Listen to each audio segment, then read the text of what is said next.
नमस्कार। मेरा नाम भाऊ तोरसेकर। आप देख रहे हैं प्रतिवाद। दोस्तों, शीर्षक जो हेडिंग मैंने दिया है वो देखकर क्या भाषा सही है।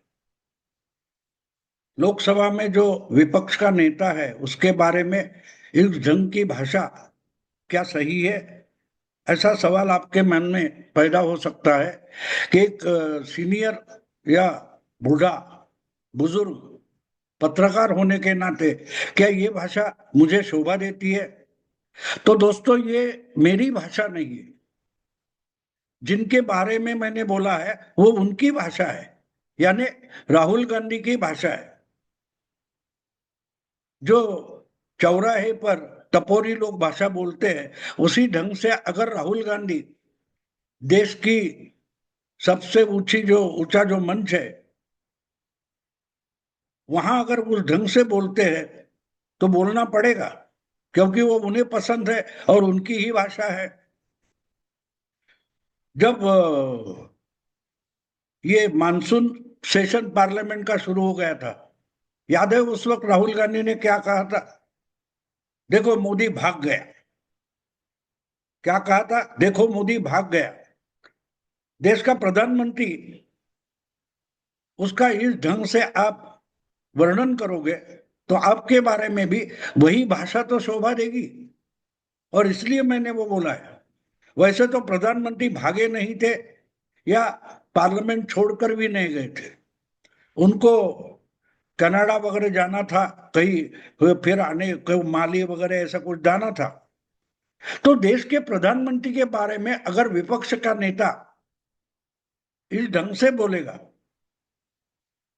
हम बार बार आजकल पार्लियामेंट में, विधानसभा में जो कुछ चर्चा चलती है, डिबेट चलते हैं, बहस चलती है, वो देखते हैं। कितना भी दुश्मन पार्टी का सदस्य हो, उसके लिए आदरणीय सदस्य, माननीय सदस्य, हमारे लोकसभा के जो सभापति है ओम बिरला, वो भी चिल्लाने वाले जो कोई कांग्रेस के कैंडिडेट सांसद है उनको बोलते हैं माननीय माननीय। और उसी कांग्रेस के नेता राहुल गांधी अगर प्रधानमंत्री के बारे में भाग गया ऐसे शब्दों का इस्तेमाल करते हैं, तो मैं मानता हूं कि उनके लिए वही शब्द का इस्तेमाल होना चाहिए, वही शब्द का। और अगर इसमें सच्चाई है तो उसको कुछ और विशेषण लगाकर उसका इस्तेमाल करना चाहिए। और इसलिए मैंने धूम दबाकर भागा, ये शब्दों का इस्तेमाल मैंने इसी कारण किया है, शायद राहुल गांधी को वो ज्यादा पसंद आएगा। क्योंकि आते जाते हम देखेंगे तो गली कुचे का कोई गुंडा है, इस ढंग के भाव हमेशा राहुल गांधी के चेहरे पर होते हैं। वो पार्लियामेंट में भाषण करते हो या किसी मंच पर खड़े होकर अपनी ही पार्टी के इकट्ठा हुए जो कार्यकर्ता है उनके सामने भाषण करते हो, राहुल गांधी की जो शैली है, एटीट्यूड है, वो अगर देखे तो किसी गली का गुंडा बात कर रहा है, किसी को धमका रहा है, किसी को ब्लैकमेल कर रहा है। अभी एटम बम फोड़ दूंगा तो चुनाव आयोग बचेगा तक नहीं, ये क्या भाषा है? दुनिया भर में इसी तरीके की भाषा की, इसलिए पाकिस्तान के सिपह सालार फील्ड मार्शल असीम मुनीर की निंदा हो रही है। तो कम से कम इतना तो क्या बोलते हैं उसको, सम दिमाग ठिकाने पर होना चाहिए कि आप किसके बारे में बोल रहे हो। लेकिन नहीं है। उम्र 55 की हो गई लेकिन दिमाग बचपन का भी नहीं है, वरना ऐसी भाषा राहुल गांधी इस्तेमाल नहीं करते। सावरकर जो, जिन्होंने देश के लिए अपनी पूरी जिंदगी समर्पित की थी, सालों साल बड़े कष्ट जेल में उठाए, नेहरू हो या गांधी हो, इनके जैसे आराम की जिंदगी सावरकर को जेल में नहीं मिली है। फर्क वो है, जेल में तो नेहरू और महात्मा जी भी रहे लेकिन 5 स्टार जेल में रहे। और जहां गुंडे डाकू रखे जाते हैं और जहां शारीरिक यातनाएं दी जाती है, ऐसी जेल सावरकर के हिस्से में आई थी। और इनको ये माफीवीर बोलता है कौन? राहुल गांधी। एक दिन जेल जाने की बात हो गई तो खुद चाहे उधर माफीनामा लिख देता है। आपको याद होगा, पेगासस हो, हिंडेनबर्ग हो, या चौकीदार चोर राफेल का मामला हो, हर बात में जब सुप्रीम कोर्ट ने इनका झूठ पकड़ा और जब झूठ बोलने के लिए सजा देने की बारी आ गई तो चुपचाप माफीनामा लिख कर दिए थे। और माफीनामा साफ साफ शब्दों में होना चाहिए, ये सुप्रीम कोर्ट को अभिषेक मनु सिंघवी को बोलना पड़ा, क्योंकि अभिषेक मनु सिंघवी शब्दों का सर्कस करते बैठ गए थे। तो तब इनकी हिम्मत कहाँ गई थी? गांधी माफी नहीं मांगते, मैं सावरकर नहीं हूं, मेरा नाम गांधी है। तो उस वक्त ये गांधी कहाँ लुप्त हो गया था? खैर, सावरकर तो बड़े त्यागी थे, उनके दरवाजे पर चपरासी होने लायक इंसान नहीं है कि जो यातना के बावजूद जेल भुगत रहे। और ये जरा कुछ हुआ नहीं तो भाग दौड़, पसीने छूट जाते हैं। और ऐसा इंसान अगर भागता है तो धूम दावा कर भागा, ये बोलना जरूरी है। और इसलिए मैंने ये बात कही है। अब आपको मालूम है कि बहुत सारे मामले चल रहे कोर्ट में, कचहरी में, राहुल गांधी के, उनके माताजी के, जिसमें जमानत पर ये बाहर घूम रहे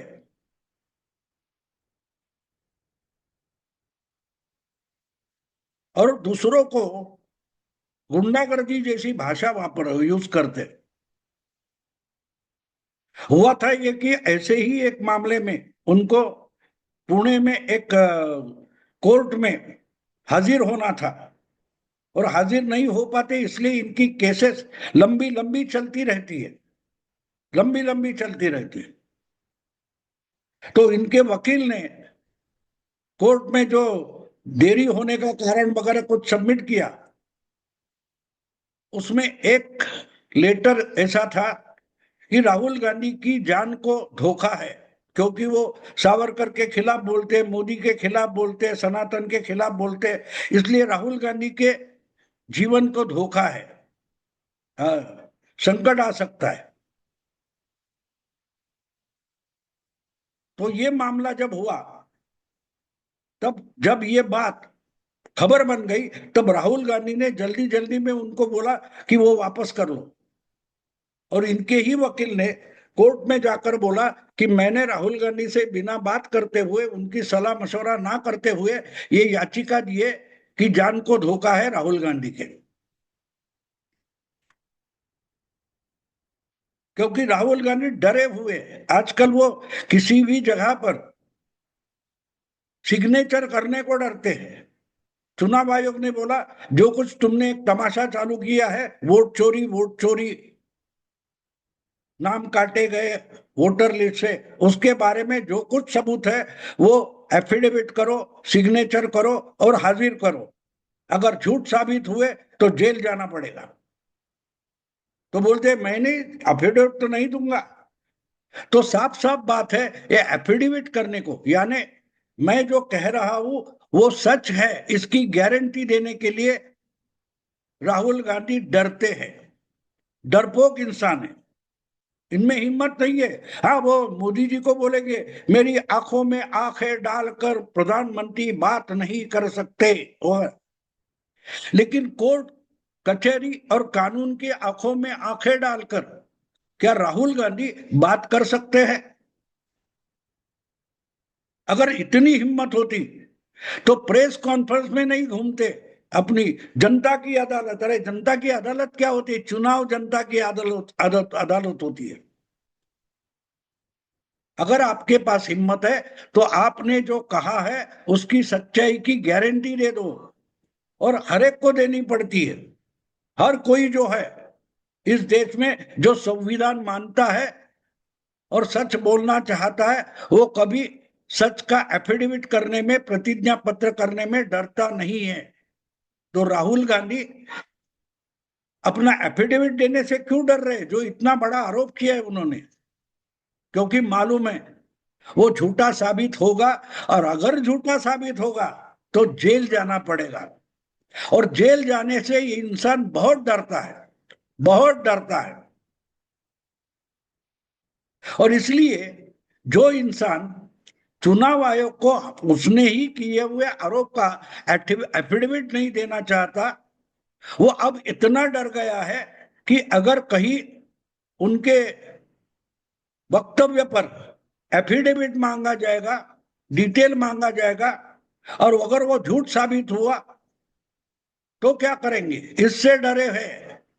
राहुल गांधी सच्चाई से डरा हुआ इंसान है, और इसलिए इनकी पब्लिसिटी बढ़ाने के लिए, उनको खबरों में चमकाने के लिए उनके वकील ने कोर्ट में एक अर्जी दायर की कि राहुल गांधी के जिंदगी को धोखा है, संकट है, थ्रेट है, धमकी है। किसने धमकी दी है बोलना पड़ेगा।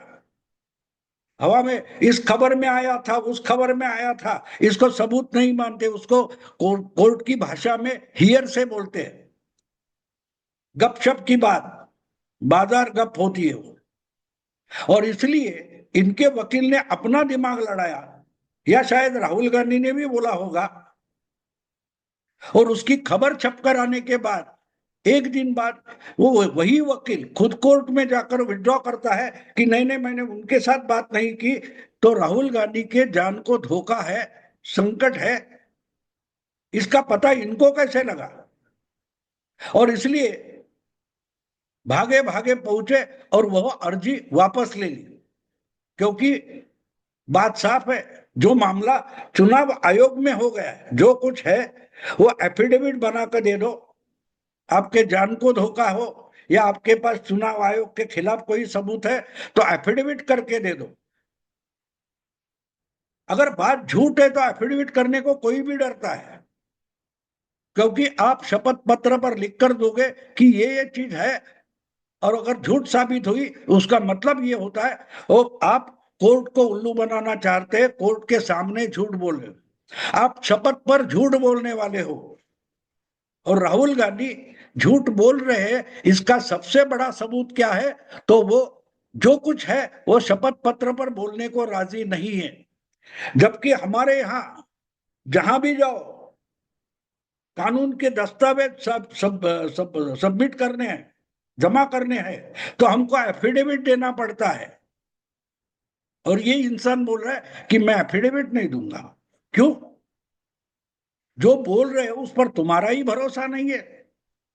तो बात यह हो गई कि पुणे के कोर्ट में जो मामला है उसमें जो इनके वकील ने अर्जी दे दी थी, अगर वो अर्जी पर चर्चा शुरू हो गई, कोर्ट में बहस शुरू हो गई, तो पहले उसके बारे में सबूत मांगा जाएगा। कोई तो आप बोल रहे हो, देखो एक अजमल कसाब हो या और कोई भी आरोपी हो, उसको जब कोर्ट में पेश किया जाता है उसके पहले उसकी मेडिकल एग्जाम होती है, और जब उसको पुलिस कस्टडी दी जाती है उसके बाद वापस हाजिर किया जाता है, तब भी वो जज उसको पूछता है तुमको कोई तकलीफ है तो बोल दो, सामने आकर बोल दो।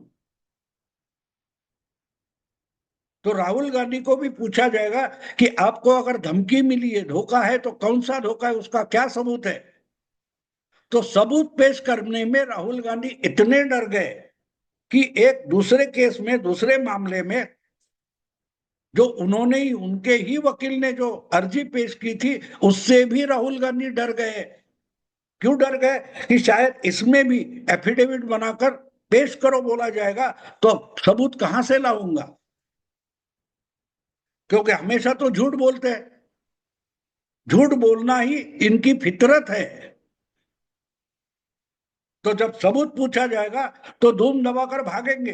अभी क्या हुआ है, जो चुनाव आयोग ने एक सीधी सीधी बात बोली है कि आपने जो भी कुछ कहा है, जो भी कुछ हम कागज अपने प्रेस लोगों को दिखाए, बस वो कागज सर्टिफाई करके दे दो कि ये सबूत है, मैं जो बोल रहा हूं इसका ये सबूत है।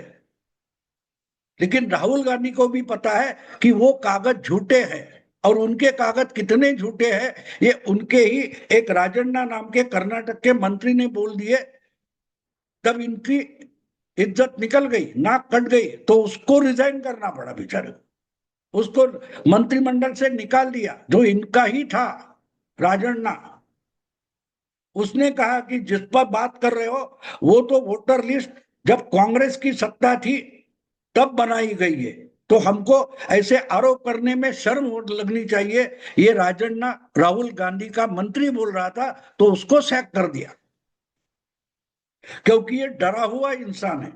और जब इंसान डरा हुआ होता है तो उसको हर चीज से डर लगता है। वो अपने खिलाफ वोट करने वाले से डर लगता है, चुनाव आयोग से डर लगता है, कोर्ट कचहरी से डर लगता है, अपने ही लोगों से डर लगता है। दूर की बात छोड़ो, कल परसों की बात है, पार्लियामेंट में जो ऑपरेशन सिंदूर पर चर्चा चल रही थी, तो जो डेलीगेशन में दुनिया भर घूमकर आए, मनीष तिवारी हो या शशि थरूर हो, उनको राहुल गांधी ने पार्लियामेंट में बोलने तक नहीं दिया। इनकी पार्टी को जो समय था उसमें थरूर बोल सकते थे। थरूर अगर दुनिया भर लोगों को, अलग अलग देशों को ऑपरेशन सिंदूर का महत्व समझाने गए थे तो वो अच्छी बात करते, उनके पास डिटेल थी। राहुल के पास कोई डिटेल नहीं था। लेकिन थरूर बोलेंगे तो सच बोलेंगे, और अगर थरूर बोले और वो सच बोले तो जो झूठा आरोप राहुल गांधी लगाना चाहते थे उसका पूरा वस्त्र हरण हो जाता। तो अपने ही जो सांसद है लोकसभा के कांग्रेस के, मनीष तिवारी हो या शशि थरूर हो, उनसे भी राहुल गांधी डरे हुए हैं। पहली बार ये हम देख रहे हैं कि एक ऐसा नेता है जो दुनिया से तो डरा हुआ है, लेकिन अपनी ही पार्टी में वो दुश्मन ढूंढता रहता है। अपनी ही पार्टी, अपने ही सहयोगियों का उसे डर लगता है। शशि शशि थरूर सच बोले इसका डर है, मनीष तिवारी सच बोलेगा इसका डर है। जो खुद बात कर रहा है वो सच है ये कहने का भी राहुल गांधी को डर है। इसलिए जो डरा हुआ होता है वो दुम दबाकर भागता है। उसी ढंग से अगर राहुल गांधी बर्ताव कर रहे हैं तो और कौन सी भाषा हम इस्तेमाल करें। वो भले पार्लियामेंट में, लोकसभा में विपक्ष के नेता हो, लेकिन इससे अच्छा शब्द प्रयोग मेरे लिए उपलब्ध नहीं था, और इसलिए मैंने उस शब्द का इस्तेमाल किया है कि राहुल गांधी दुम दबाकर भागा। लोगों अगर वीडियो पसंद है तो लाइक कीजिए, शेयर कीजिए, और प्रतिवाद को सब्सक्राइब कीजिए। नमस्कार।